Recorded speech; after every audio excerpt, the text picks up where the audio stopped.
Hi everyone, welcome to BOA Today. My name is Tim Hinton, the host of the Marching Roundtable podcast and the creator of marchingartseducation.com. What a great set of stories we have for you today, taking you behind the scenes at Bands of America Regionals. Here's what's coming up this week. This week, we meet a high school student who's performed with her band as a wind performer, guard performer, and percussion performer. We recap this weekend's regional competitions with Daniel Valdez of Texas Bands, get advice from a BOA Super Fan, and we hear from band director Patrick Beavers about how he builds his staff and guides younger staff members to becoming as successful as possible. All on BOA Today. The Marching Roundtable presents BOA Today, a special podcast created to take you behind the scenes and up close to the great performances, interesting stories, and fascinating people that make Bands of America so exciting. The Marching Roundtable is proud to be an official media partner of Music for All. This podcast series is sponsored by Fred J. Miller Incorporated, found at fjminc.com/roundtable. Hey Tim, it's Daniel Valdez here, North Texas Bands of America Regional at this beautiful stadium, Prosper ISD Stadium. Look at that right back there. Isn't that awesome? Prelims Awards just ended. Exciting stuff. 11 Texas programs, 1 Oklahoma band in finals tonight. This is going to be an incredible venue. The sidelines are incredible. Everything looks fantastic from the upper deck. So next year when it's back here, which it probably will be, you got to get up here. You got to sit in the upper deck. It's incredible. We'll speak with you in just a minute. Thanks, Daniel, and everybody at TX Bands. Daniel's going to be giving us a wrap-up of last week's regional competitions, followed by Michelle DeBose, a BOA Super Fan, who's going to have some advice for you that you'll find very helpful. All right, Tim, 4 regionals, 3 of them regular, 1 of them super regional. So let's go through it. Let's start on the East Coast with Winston-Salem Regional, Catawba Ridge.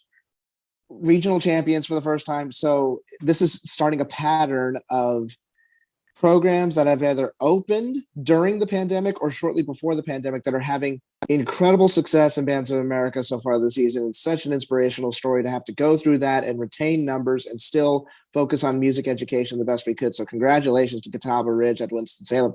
Got to go to Johnson City. Who doesn't love performing in a dome?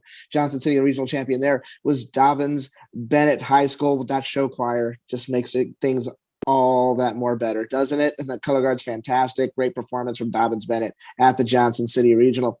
We're going to skip over St. Louis real quick because we got to go to Prosper, Texas. Inaugural two shows over here for the Dallas-Fort Worth area. Prosper's in North Texas. Brandon is the North Texas Bands of America Regional. Excellent stuff there. Champions, Wakeland High School. By the way, Wakeland High School that day, Saturday, did 3 performances. 1 for Bands of America prelims, 1 for their UIL region evaluation. Then they came back to Prosper, traveling different cities, and then performed late in finals and walked out of there as regional champions. Incredible story with Wakeland High School and what they had to go through on Saturday.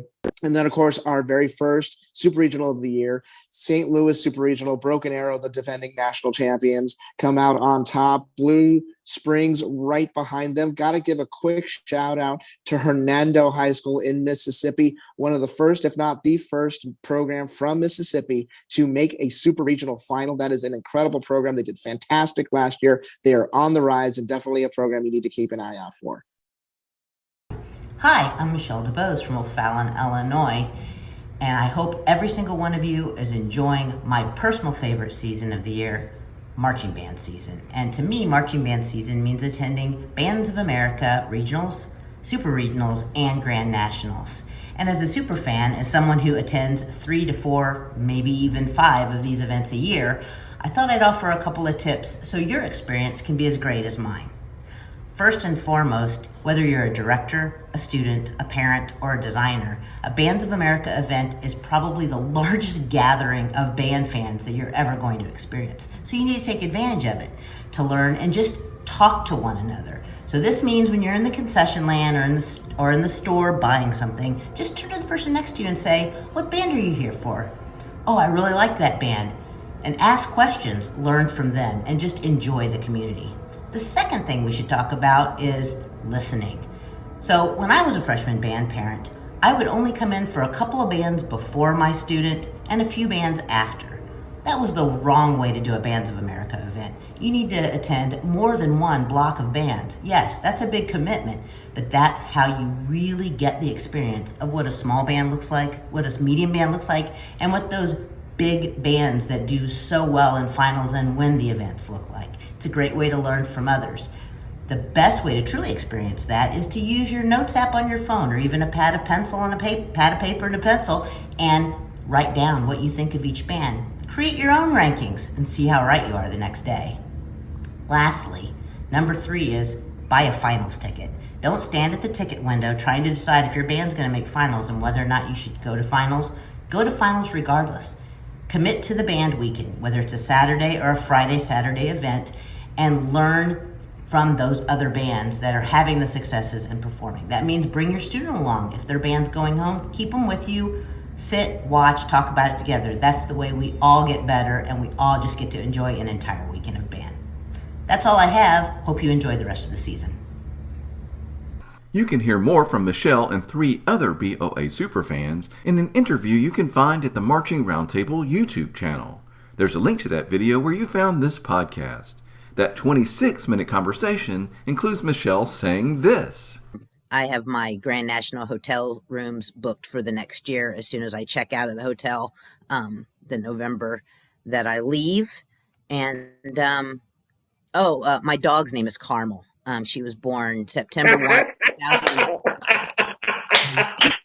I'm dead serious. She was born 2012. I picked her up the weekend after Grand Nats in 2012. And I was like, Carmel just won with that Spider show. Why not Carmel? So, I mean, I guess it could have been worse, right? She could have been named a lot of different things, but she's Carmel.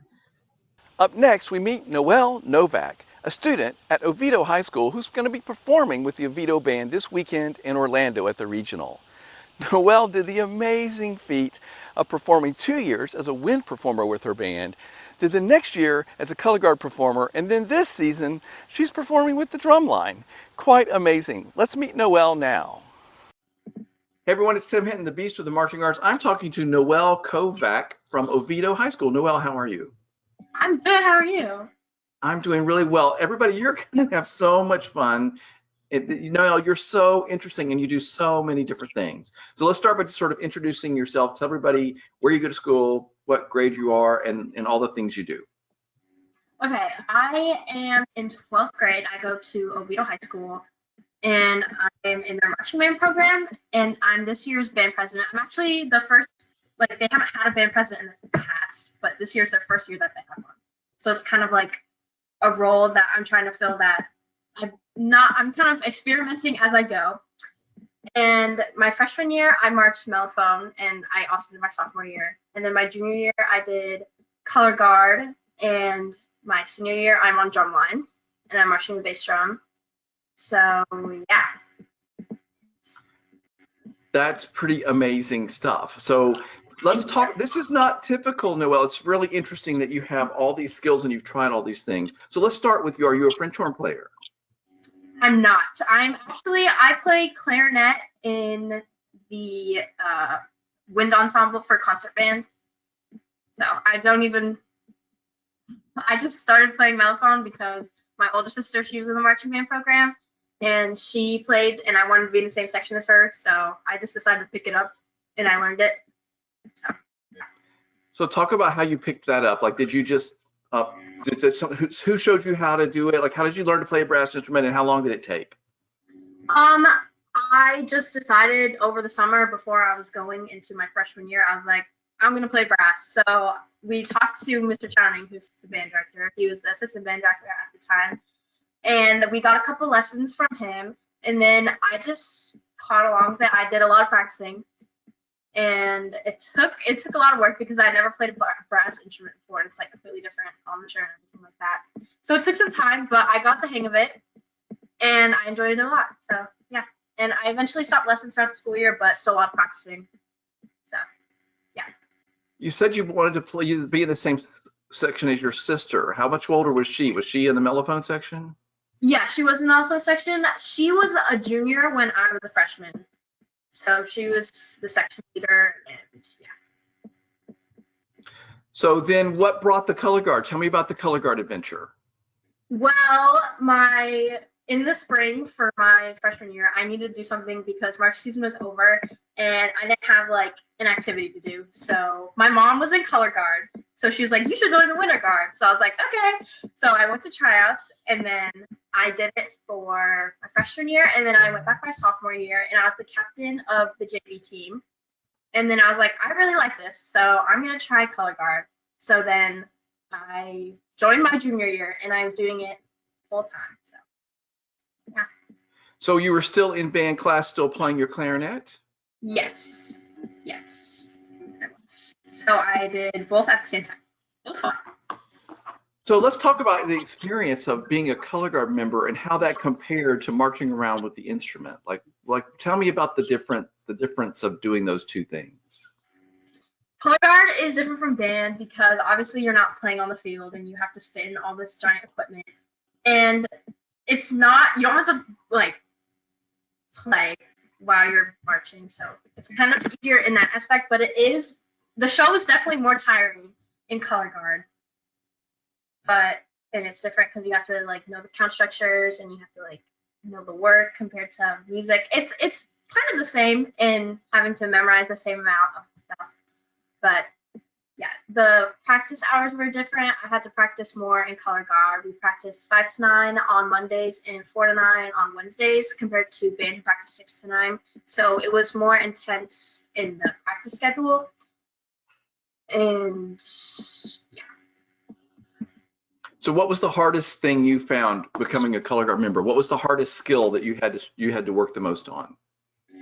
Definitely my technique. I wanted to spin weapon over the March season. I had done rifle in the JV winter guard, and I wanted to spin saber with the color guard. So I practiced really hard, like hours of practice, to be able to make the saber line, and I made it. And just getting my technique up because I was definitely the worst one on saber line when I joined, but I got way better after lots of practice, and just getting my technique to where it was definitely the hardest part. So after you did color guard for a season, were you glad that you had made that change, or did you miss marching around with the other musicians? What were you happy about? What did you feel about it after it was over? I loved color guard a lot. I loved all the people. The staff was amazing, but I missed playing music and being with like my marching band friends and everything like that. And I had made friends in drumline through tennis because we both met up in tennis. And then she was just like, you should do drumline. So I was like, okay. And then I was like, I've already done like everything, so I might as well do like everything. So I just decided to do it, and it's so much fun. I love it. So tell me about that transition from being a clarinet mellophone player to then being a percussionist. What was different about it, and what was hard about it? It was being a percussionist, having to learn how to do all the multitasking was insane. I thought, oh my gosh, I could never get it, but I had a lot of help. The instructor for our drumline is friends with my parents, so that is like a good way to get help. And my friends also helped me. They would come over and practice with me and help me get adjusted. And it was weird kind of going from like color guard to drumline because they're in two like completely different worlds, but everyone was super welcoming and helped me adjust, and it was a pretty easy transition.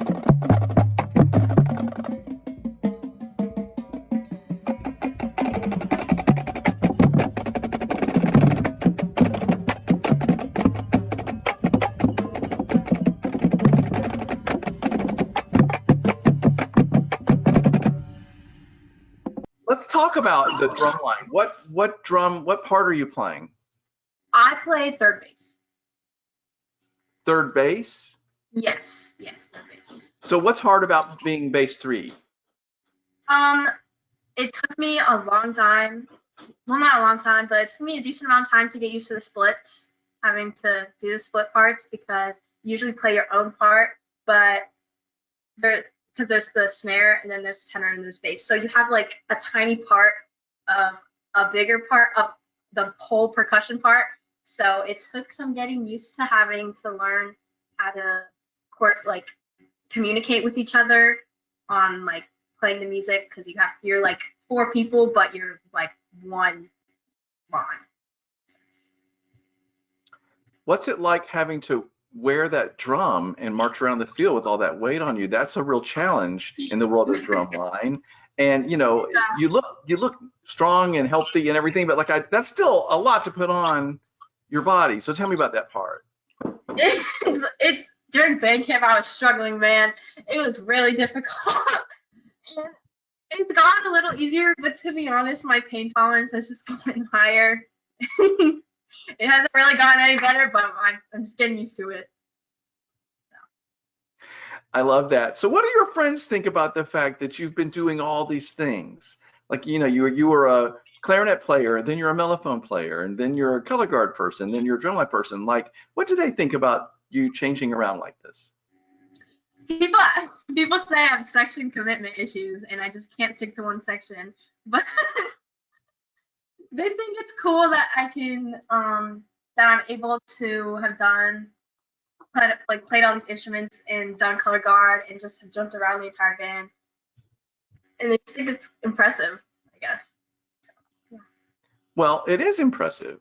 And I mean, it's way out of the ordinary. Like for you to the commitment to learn these new skills and then practice enough to reach the level where you could actually perform the next year. Tell me about the amount of work that was involved and why you felt like it was worth it. I just wanted to be able to experience everything, and I don't know, I just couldn't pick something, and it took a lot of practice. I mean, hours out of my day and week to be able to get to where I was with each section, and it was worth it. The payoff was really good. Being able to feel like proud of myself for learning a new thing, and it just felt really good to be able to do that. Well, you should be really proud of that. I mean, it's quite exceptional, and that's why we're talking. Of course, is like you're doing all these things, and you must be. I mean, if you're the band president, then that means that your peers think that you have a lot on the ball and you're doing all these things. So what is that like to have that important role and have been in all these different worlds? Does that make it easier for you to be a band president because you've experienced all these things? Yeah, I like understand how each like I guess worlds work, color guard, winds, percussion, and it makes it easier to like help people because I know maybe not everything, but like I have experience in each section, so it makes it easier to be able to help people. So do you have plans, like what are your plans to after you graduate this year? Like, are you going to stay in the world of the marching arts? Are you going to be an instructor, or like what are you planning to do? I am going to UCF, and I'm still deciding whether I want to be in the marching knights. And I think it would be a really cool experience if I could. I doubt I'd be able to make their drum line, but I could at least maybe play winds, like play mellophone there. And I think it would be really cool if I could, because I go to their football games and I watch them, and I'm like, I wish that was me. So, yeah. Well, I would definitely encourage you to be in college marching band. It's super fun. It's really different, but it's really fun to do. The games are great. So you're thinking you'd probably do mellophone if you did that. What's your major going to be? Right now, I am majored in clinical psychology, but I'm kind of unsure of what I really want to do, so it might change. I'm not sure. And that is perfectly fine. Like that's why you go to school. You start to figure out exactly what you want to do. And it sounds to me like you are not afraid of working really hard at whatever you decide to do. That's sort of clear. Tell me why you love just being in the band in general. What's so great about band? I love the people in band. They have become some of my closest friends, and they're like my second family. And the band director, he's amazing. He's helped me through so much over the 4 years I've been in band. And all the staff there, they're really helpful, and they don't care. They care about you getting better as playing, but they also care about you being able to improve your character and you as a person instead of just instruments. So they go like above and beyond a level of like helping and that's how basically every staff is in our marching band. And Mr. Chang. That's amazing. So we're recording this just a week or two before Oviedo is going to be going to a Bands of America regional. Let's talk about that experience. Why do you love going to a Bands of America contest? What are you looking forward to when you guys do the Orlando regional coming up? Oh, there's nothing like performing in front of an audience. It's incredible. And I feel like at Bands of America, the audience there is more interactive, and they like clap and cheer for you when you have your big hit moment. And it just feels amazing to have people cheering for you, and just the rush of like the adrenaline rush of having an audience there, and it makes it all worth it. That's wonderful. Okay, so you've done marching around as a wind player, you've done color guard as a whole season and winter guard. Now you're doing drumline. Are you happy that you did all this work and you've had all these experiences? Are you glad that you did this, all of these different things? I'm really happy I did. I think it made my high school experience more enjoyable. And I always would look at another section and be like, I wish I would do that. And then I did. And then I loved it. And then I would love the next one even more. And it was just really fun to be able to do all of them. And it's definitely worth it to try new things. Even if it's out of your comfort zone, it's worth it. Wow, I love that. It's a wonderful way to end this conversation. Everybody get out of your comfort zone, go for it. Be like Noelle, don't be afraid to spend the time and learn that skill. Noelle, I think you're really impressive, and I so appreciate you taking time to talk with me. Anything you want to say to anybody back at Oviedo as we're closing? Anybody you want to give a shout out to or say thank you to or anything? Thank you to everyone on the Oviedo High School Marching Band. It would not be the same without every single person, especially Mr. Chani. We love you. Awesome. Thank you so much for talking with me. This was fun. Thank you. It was. I enjoyed it.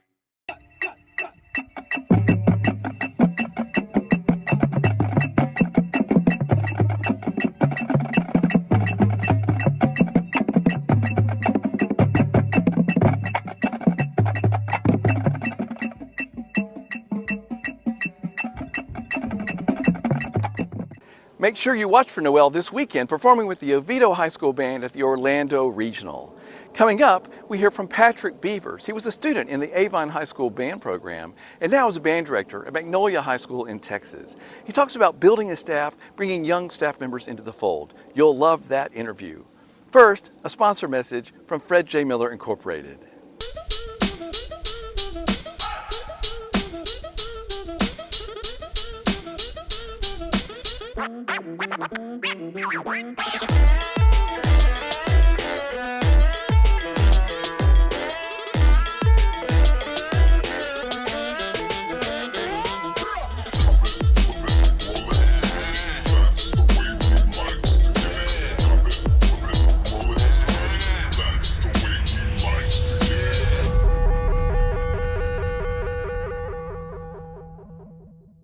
Hi, I'm Patrick Beavers from Magnolia, Texas, and I teach at Magnolia High School, and we are a 5A band program here in the state of Texas. Originally from Avon, Indiana, was honored enough to grow up in that community and graduated in 2008, marched 3 years at Carolina Crown, 2009, 10, 11. Graduated from the University of Indianapolis. And in 2012, and yeah, this is going to be my 11th year as an educator, and I think it's going to be my 10th year in the state of Texas, if I remember correctly. So what's it like to be at a program where you know you're building, you're growing, you're trying to build that culture? Obviously, a lot of great things are happening at Magnolia already. What are you doing to try to move them on toward where you want them to be? Yeah, so one thing is trying to put people around you who are smarter than you, and so we're trying to reach out as much as we can to other people who have been there, who have done marching band and music education at high levels, to bring them in, see what they have to say, bounce ideas off of our fellow colleagues, and also having as a band staff a culture of self-reflection and try to really figure out what's working, what's not working, and be honest with each other, because it's been a long road to get to this point, and the students have shown a lot of growth over these past several years. And it really has to do with I think our staff and the way that we talk to each other and try to solve problems and do our best as best as any human can to leave our egos out of it and find a way to solve the problem for the kids, because in the long run we're there to improve the kids' educational experience and give them as many positive life changing experiences as we can. Do you have any suggestions on like how do you get a young staff member to feel confident to share and to speak up, and yet also know sort of their importance or their influence is only so much? Yeah, it's a great question, and it really comes back to one of everyone's favorite words is communication, and so we have lots of time before our band rehearsals, and we start our band practices at 3:30, and our school day is over at 2:25, and so during that 45-minute to hour window where we have time to talk together, that's one of the times that we all are in the same office and get to understand where we're all coming from and how we're feeling about our progress.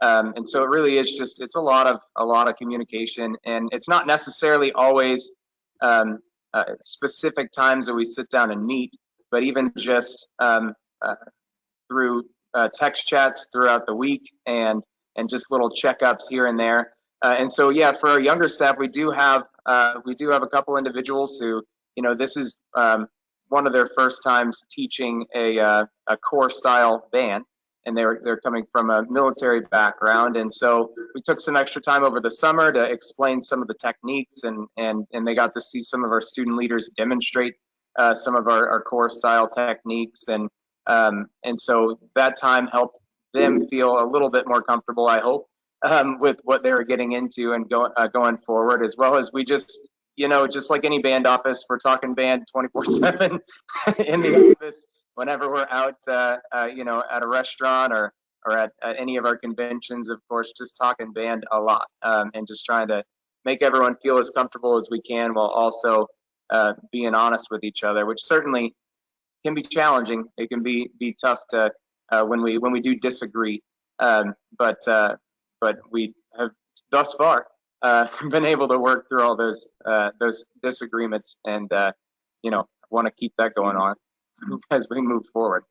Watch for BOA Today every Wednesday. Here's some of the stories we're working on. We're going to be talking with a BOA adjudicator about band movement. We talk to choreographers for color guard, and we'll also tell you how you can donate an instrument and help a young student be able to join the band. These and many other stories coming up in the future. Stay tuned. Watch for BOA Today every Wednesday this season from the Marching Roundtable. We take you behind the scenes and up close to the great performances, interesting stories, and fascinating people that make Bands of America so exciting. If you have a story about your band family that you would like us to share, please contact Tim via email at tim@marchingroundtable.com or fill out the contact form at marchingroundtable.com.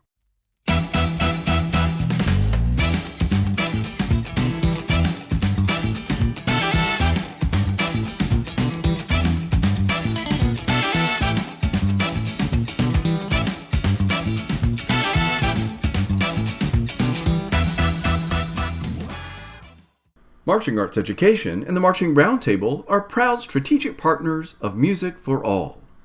The Bands of America Championships, presented by Yamaha, are a program of Music for All. Music for All's mission is to create, provide, and expand positively life-changing experiences through Music for All. For more resources for educators and boosters, please visit advocacy.musicforall.org.